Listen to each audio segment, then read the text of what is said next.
UP के 65 जिलों में पड़ेगी कड़ाके की ठंड, छाएगा ऐसा घना कोहरा, 10 मीटर भी देखना होगा मुश्किल। उत्तर प्रदेश में ठंड का प्रकोप बढ़ने वाला है। मौसम विभाग ने राज्य के 65 जिलों में शीतलहर 3 डिग्री तक तापमान गिरने का अलर्ट जारी किया है।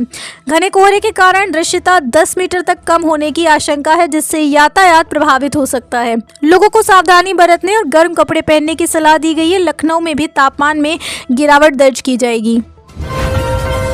यूपी में अब स्थायी ड्राइविंग लाइसेंस बनवाने के लिए बदलेगी व्यवस्था, निजी कंपनी के हाथों में सौंपा गया काम। आपको बता दें कि वाहनों के फिटनेस टेस्ट के बाद स्थायी ड्राइविंग लाइसेंस के लिए टेस्टिंग की व्यवस्था भी 1 जनवरी से निजी हाथों में चली जाएगी। आवेदकों को टेस्ट देने के लिए ट्रांसपोर्ट नगर आरटीओ के बजाय बंथरा में तैयार प्राइवेट ड्राइविंग ट्रेनिंग सेंटर जाना पड़ेगा। यहाँ टेस्टिंग का काम निजी एजेंसी करेगी। इसकी रिपोर्ट पर आरटीओ की मंजूरी के बाद लाइसेंस जारी होगा।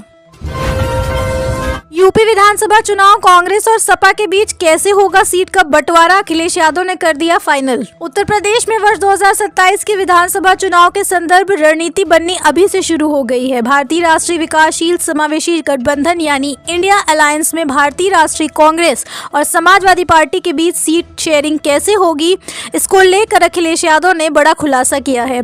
अखिलेश ने कहा कि अब हम लोग जीतना सीख गए हैं, अब हम ही लोग जीतेंगे। कन्नौज सांसद ने कहा कि अलायंस तभी होते हैं कि एक दूसरे की मदद के लिए दूसरा दल खड़ा हो जाए।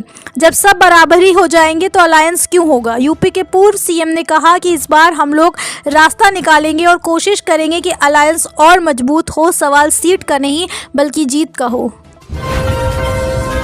उत्तर प्रदेश में स्वास्थ्य कर्मियों को दिया जाएगा अच्छे व्यवहार का प्रशिक्षण, मास्टर ट्रेनर देंगे जानकारी। उत्तर प्रदेश में स्वास्थ्य कर्मियों को बेहतर व्यवहार का प्रशिक्षण दिया जाएगा। इस प्रशिक्षण में मास्टर ट्रेनर स्वास्थ्य कर्मियों को जानकारी देंगे कि मरीजों के साथ कैसा व्यवहार करना है। प्रशिक्षण का उद्देश्य स्वास्थ्य सेवाओं को बेहतर बनाना और मरीजों को संतुष्ट करना है। यह प्रशिक्षण कार्यक्रम उत्तर प्रदेश के सभी स्वास्थ्य केंद्रों में आयोजित किया जाएगा।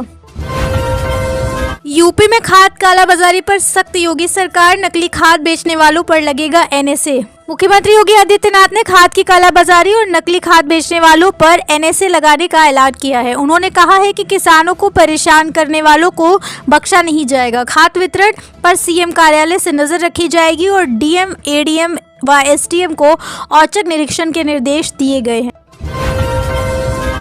उत्तर प्रदेश में 10 लाख से अधिक बालिकाएं बनी निडर, विद्यालय स्तर पर आयोजित किया गया आत्मरक्षा प्रशिक्षण। उत्तर प्रदेश में रानी लक्ष्मीबाई आत्मरक्षा प्रशिक्षण बालिकाओं की सुरक्षा और सशक्तिकरण को बढ़ावा दे रहा है। शैक्षिक सत्र 2025-26 में 10,78,402 से अधिक बालिकाओं को प्रशिक्षित किया गया है। शैक्षिक सत्र 2025-26 में 10,78,402 से अधिक बालिकाओं को प्रशिक्षित किया गया है। यह प्रशिक्षण 38,465 विद्यालयों में आयोजित किया गया है, जिससे बालिकाओं में आत्मसम्मान, साहस और निर्णय लेने की क्षमता का विकास हो रहा है। प्रशिक्षण की निगरानी वीरांगना पोर्टल से की जा रही है, जिससे गुणवत्ता सुनिश्चित हो रही है।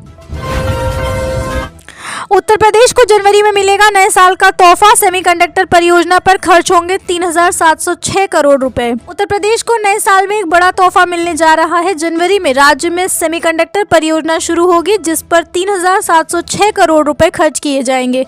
इस परियोजना से राज्य में औद्योगिक विकास को बढ़ावा मिलेगा और रोजगार के अवसर भी पैदा होंगे।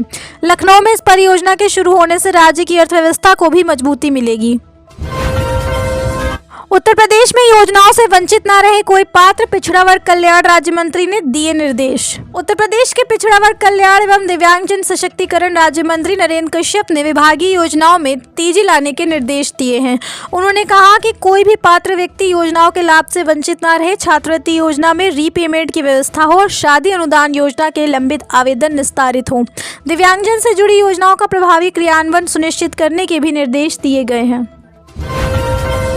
यूपी रोडवेज में सिलेक्शन से खिले इन महिलाओं के चेहरे, 1 महीने की ट्रेनिंग, फिर होगी ज्वाइनिंग। उत्तर प्रदेश परिवहन निगम ने महिला संविदा परिचालक के पद पर 98 महिलाओं का परिणाम घोषित कर दिया है। इस पद पर 48 महिलाओं का चयन हुआ है। सभी चयनित महिलाओं की विभाग 1 महीने में ट्रेनिंग कराकर संबंधित डिपो में तैनाती दे देगा। इसके साथ ही परिवहन निगम में संविदा के आधार पर परिचालक के पद पर इन महिलाओं की नौकरी शुरू हो जाएगी। नियुक्ति पाने के बाद ये महिलाएं काफी खुश और अपनी नई जिम्मेदारी संभालने के प्रति उत्साहित हैं। ठंड कोहरे का डबल अटैक, पहाड़ों पर बर्फबारी से उत्तर भारत में और बढ़ेगी सर्दी, जाने 48 घंटे का मौसम। दिसंबर में ठंड लगातार बढ़ती जा रही है। सुबह और रात के समय तापमान में गिरावट देखी जा सकती है। ठंड के मौसम में लोगों को घने कोहरे की समस्या का सामना करना पड़ रहा है। भारतीय मौसम विज्ञान विभाग के मुताबिक आने वाले दिनों में देश के कई इलाकों में सुबह कोहरा छा सकता है।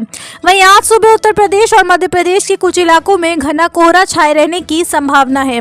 इसके साथ ही पंजाब, हरियाणा, चंडीगढ़ और दिल्ली के कुछ इलाकों में भी सुबह घना कोहरा देखा जा सकता है। आईएमडी ने बताया कि 25 दिसंबर तक हिमाचल प्रदेश में भी इसी तरह की स्थिति बन सकती है।